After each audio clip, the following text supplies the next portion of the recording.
Hey guys, today I am going to show you all how to apply live wallpapers on your PC. First, open Microsoft Store and search Lively Wallpaper.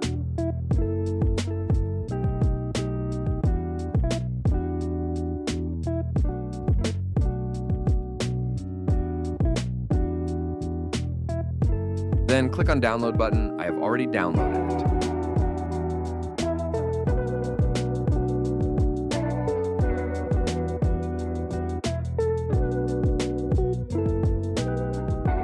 Open the app, then you will see different wallpapers.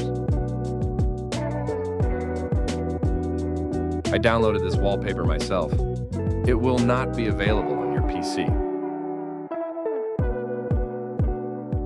This one is a fluid wallpaper, very interactive.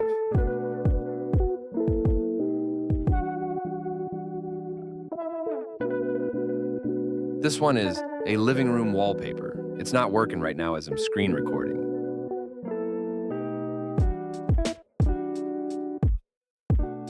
This one is a satisfying matrix wallpaper. The list goes on and on. Here's a fast-forward clip of all the wallpapers.